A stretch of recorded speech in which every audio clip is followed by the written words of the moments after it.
Ang Pi Network na dati nang pinaniniwalaang may potensyal na tumaas ang halaga ay bigla pong bumagsak ng higit 44% sa loob lamang ng 10 araw. Ano nga ba ang dahilan ng pagbagsak na ito? Ano nga ba ang ibig sabihin ng mga oversold signals na nakikita natin kay Pi Network? At higit po sa lahat ay ano po ang maaring maging epekto nito para sa atin bilang mga Pinoy crypto traders at investors ni Pi Network. Kaya yan po ang siyang ating aalamin sa video na ito, pero bago po tayo magpatuloy ay pakibasa na lamang po ang disclaimer dito sa ibaba ng ating screen. Ayan, simulan po natin sa katanungan kung bakit nga ba bumabagsak ang presyo ng Pi Network. Nito pong nakalipas na 10 araw ay bumaba po ang presyo ng Pi Network ng 44%. At ang pangunahing dahilan po nito ay ang desisyon ng Binance na hindi isama ang Pi sa kanilang vote to list campaign. Para sa mga hindi po pamilyar, ang vote to list campaign ni Binance ay isang mechanism kung saan ang mga traders ay maaring bumoto kung aling crypto ang gusto nilang maisama sa platform. Ang hindi po pagkakasama ng Pi Network dito ay nagdulot ng kawalan ng kumpiyansa sa mga investors. Kaya marami pong nag-pull out ng kanilang investments dahilan ng malaking pagbagsak sa presyo nito. Ayan. Ngayon ay dito naman po natin ipaliwanag naman po natin kung ano ang ibig sabihin ng oversold signals. Ayan, kung titingnan po natin ang technical indicators, ayan, at makikita po natin ang tinatawag na Chaiken Money Flow or CMF. Ayan po yung nakikita natin dito sa chart na ito. Ayan po yung Chaiken Money Flow o CMF ng Pi Network. At ito po ay nasa pinakamababang level. Ayan, mula nang ito ay magsimula. Ayan, bumaba siya. Ang CMF ay isa po itong indicator na sumusukat kung mas marami ang pumapasok na pera sa isang asset o mas marami ang lumalabas. Kaya sa kaso po ng Pi Network, mas marami ang nagbebenta kaysa sa bumibili na nagpapakita ng mababang kumpiyansa ng mga investors. Bukod dito ay bumagsak din ang Relative Strength Index or RSI ng Pi Network sa oversold. Ayan. Yan naman po yung nakikita natin dito sa chart na ito ay ang RSI ng Pi Network. Ayan, nandito na po siya sa oversold zone. Ang RSI ay isa po itong indicator na sumusukat kung sobrang nabili or sobrang nabenta. Yan, oversold or overbought ang isang asset. Ngayon kapag nasa oversold level ay ibig sabihin ay maraming traders ang nagbebenta ng Pi at may posibilidad ng reversal o pag-angat muli ng presyo. Ngunit kahit na bahagyang bumawi ang RSI, wala pa rin tayong nakikitang malakas na recovery sa presyo ng Pi Network.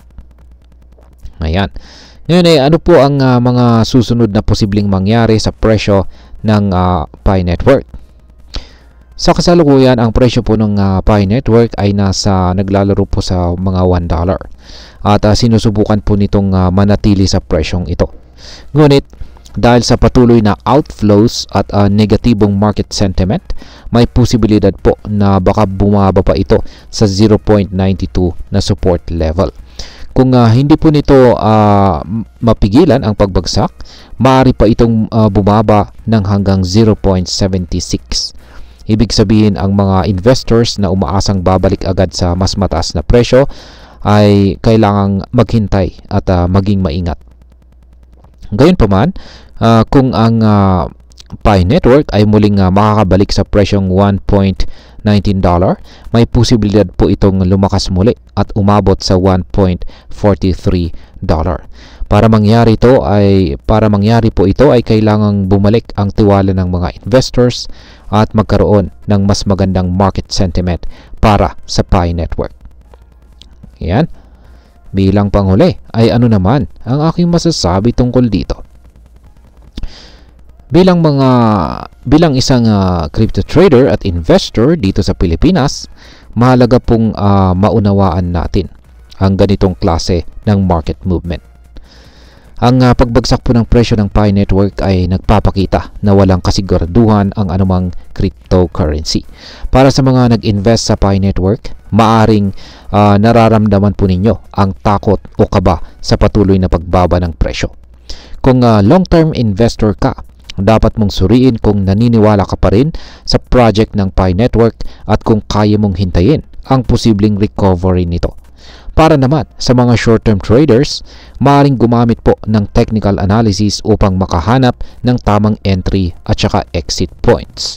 Kung hindi ka po sigurado, mas mabuting hintayin muna ang mas malinaw na signals bago po magdesisyong bumili o magbenta ng Pi Network tokens.